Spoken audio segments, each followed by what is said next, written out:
Hey, welcome back to Learning Self-Reliance. Today I'm going to be doing a review of a new book by Dave Canterbury titled The Bushcraft Field Guide to Trapping, Gathering, and Cooking in the Wild. This is not a paid review. I paid for this myself. I pre-ordered it once he announced it.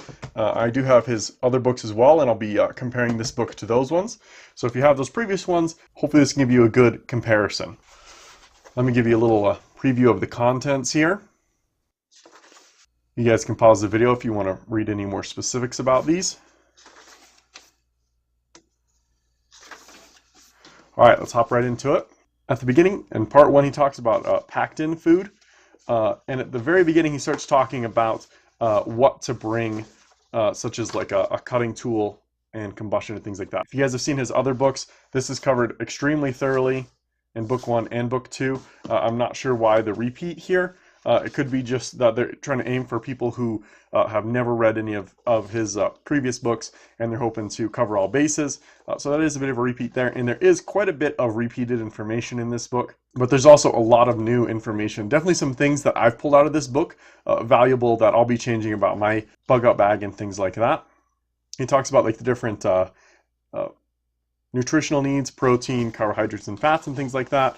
Talks about some simple water filtration. He does have some really good images here. Let me give you guys a nice up close of this image here. This is like a little hand-drawn image, and it's really, a lot of them are really well done. There is some times where I wish there was a bit more of those images to describe some complicated techniques, but we'll get to that in a minute. He does talk about foods that require minimal processing, such as like trail mix and fruit leather, things like that. I think that's really important and really nice. He does have a lot of recipes in here, which I think is really, really cool. Much more of a do-it-yourself. He does talk about things that you can go buy, but he also talks about things that you can make yourself, like, and he always talks about just add water. Haven't tried out any of the recipes. I have read the whole book though. Whole foods that don't require refrigeration. One of the things I really pulled out of this book is this uses for baking soda here. And really important to me is this antacid here. I have a lot of issues with heartburn whenever I'm out in the wild. Working hard and eating things that I'm not quite used to ends up causing me some problems. So I usually pack in antacids, calcium tablets, but knowing that baking soda also accomplishes that, and I tested it out and it seemed to work. And all these other things, I've decided to switch that in my bag entirely. Get rid of the antacid tablets and go with this baking soda. So that's right there, to me, is extremely valuable already in this book.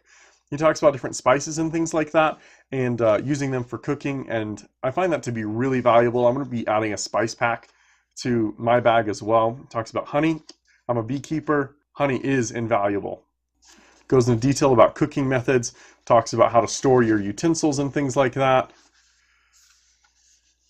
He's got this nice chart. This is a repeated chart. It's in the previous books about the BTUs you get for different species of wood. Really useful.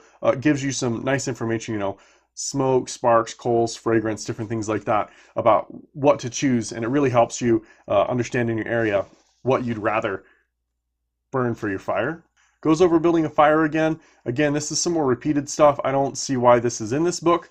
Talks about bow drill and bird's nest and things like that. I think that's completely unnecessary since it's in the previous two books, but then again, this could be just an attempt to cover all the bases for anybody who hasn't read any of the previous books. Talks about the aluminum debate. A lot of people say aluminum causes Alzheimer's, and he says, basically, I haven't seen any proof of it, so I'm going to keep using aluminum. Cutting boards and planks.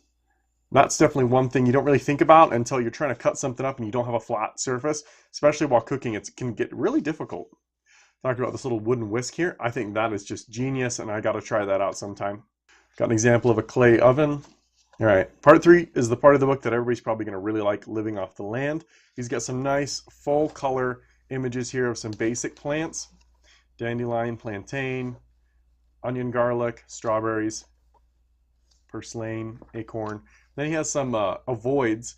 I thought this was kind of odd. He gives some reasoning for it later. He describes that he would rather teach people the dangerous plants, and so you know not to eat those, and then you can experiment with other things. That's just me paraphrasing it. That doesn't make much sense to me as a beginner. I would much rather only do things that I know are good, you know, only cattail because I recognize it and I know about it, and I'm not going to touch anything else because I'm not sure.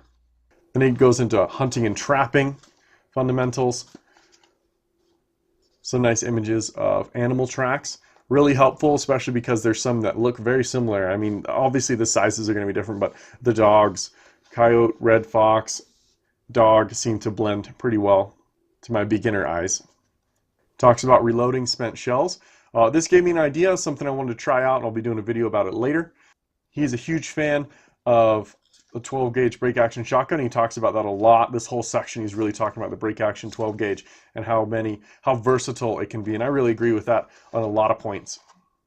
As long as you're a good shot, I think a 12 gauge break action would be awesome. If not, maybe a pump action.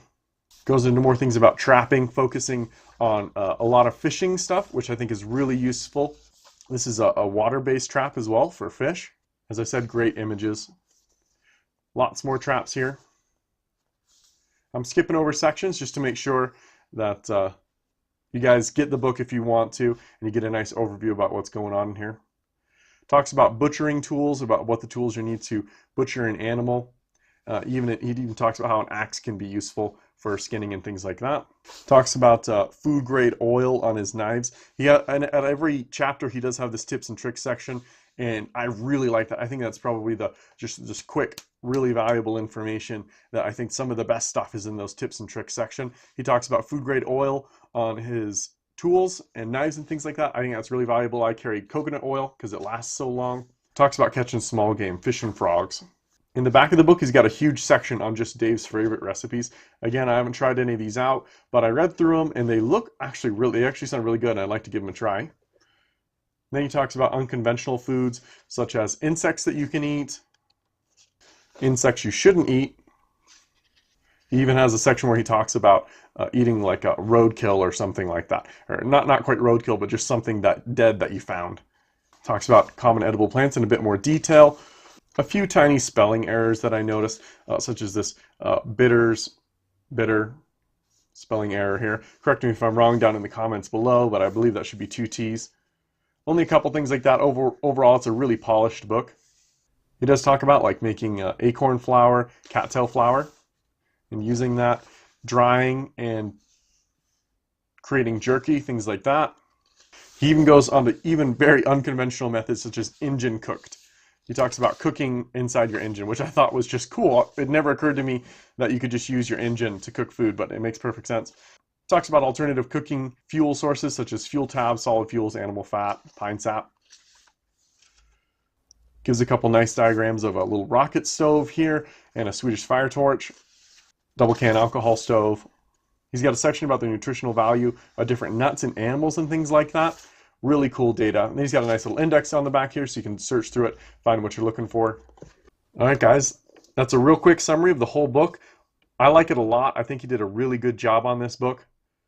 I think I'd give it probably about 4 out of 5 stars. 1 less star just for some of the repeated information that was in Advanced Bushcraft and Bushcraft 101.